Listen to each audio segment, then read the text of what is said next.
नमस्कार, मैं हूं विजय शर्मा।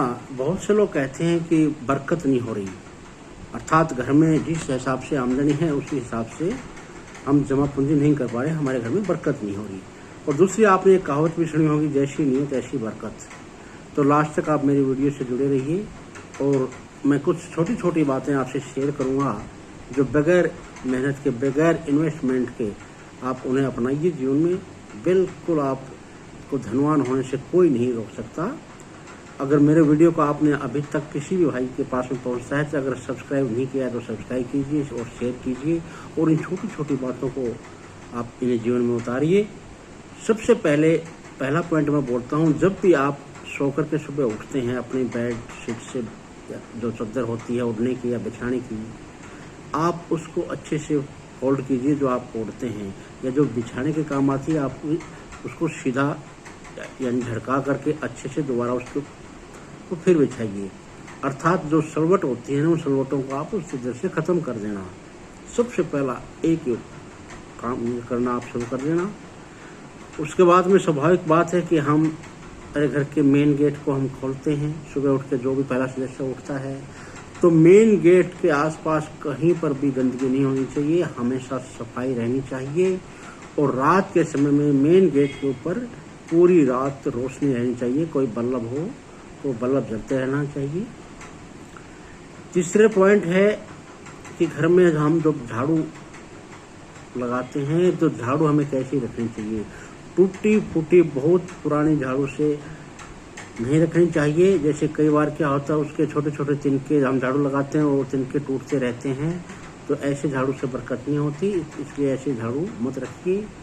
और फिर उस झाड़ू का आपने करना क्या है, जो इतनी पुरानी हो जाती है तो बहुत से लोग क्या करते हैं, उसको कचरे में ऐसे फेंक देते हैं। जी नहीं, झाड़ू का सबसे ज़्यादा महत्व होता है हमारे घर के अंदर।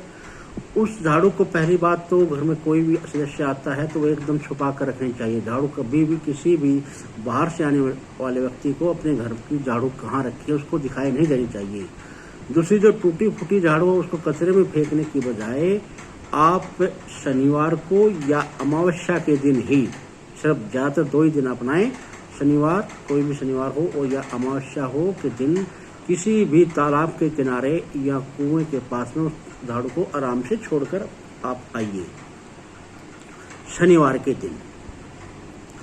और दूसरी बात, जब भी आपने नई झाड़ू खरीदनी है तो आप सिर्फ शुक्रवार को ही आप झाड़ू खरीदिए। ये नुक्ता आप जीवन में जरूर उतारिए। तीसरी बात, जैसे हम घर में पोंछा लगाते हैं तो घर में आप सेंधा नमक पानी की बाल्टी में 1 चम्मच डालिए या 1 चुटकी डालिए। सेंधा नमक डाल करके आप अपने घर में पोंछा लगाना शुरू कर दीजिए, आपकी बरकत होनी शुरू हो जाएगी।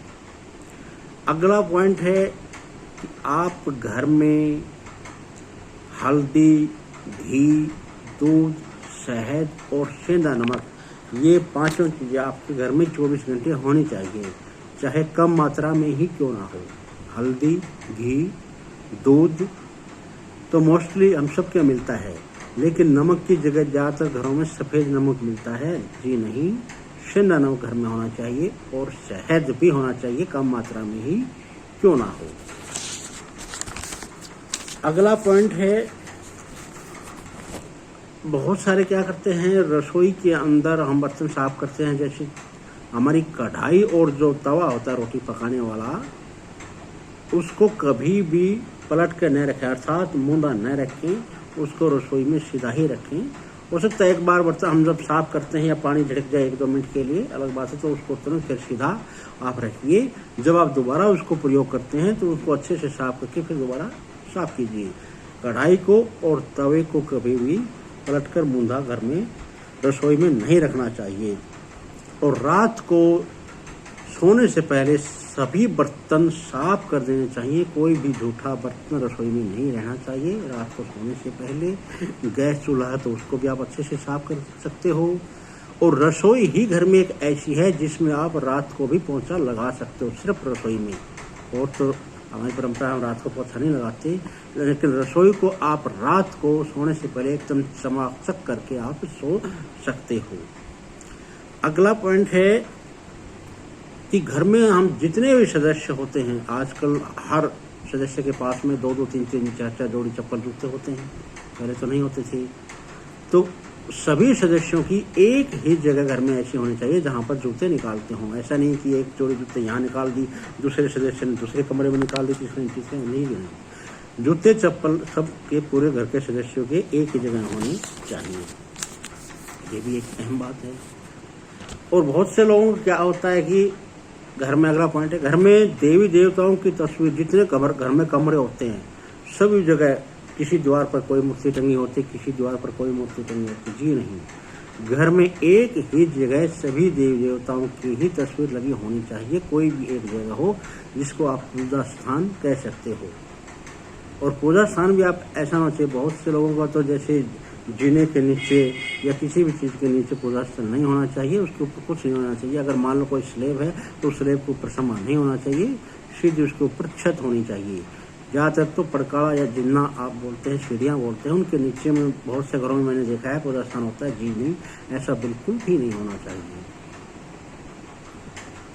और अगला लास्ट पॉइंट मैं कहूँ, जैसी नीयत वैसी बरकत। बहुत से लोगों की आदत होती है कि अरे ये तो फ्री का खाना मिल रहा है, कौन से पैसे लगते हैं, कौन से पैसे लगे हैं, खाओ, बहुत ज़्यादा वो खाना खा लेते हैं, आपने कौन सा पैसा लगाया हुआ है।